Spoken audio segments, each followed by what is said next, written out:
үлкеннің батасы. Қошқарұлы Жәнібек 13 жасында Қара биге барып, батасын алмақшы болып жолға шығады. Бірақ оның сәті түспей, жаугершілік болып, үлкен ұрыстың арасынан өте алмайтын болған соң, кері қайтады.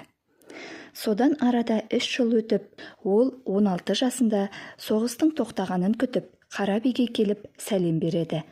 Қара би оның сәлемін қабылдап тұрып, «Әй, мен сені осыдан 3 жыл бұрын күтіп едім, сонда неге келмедің?» деп сұрайды.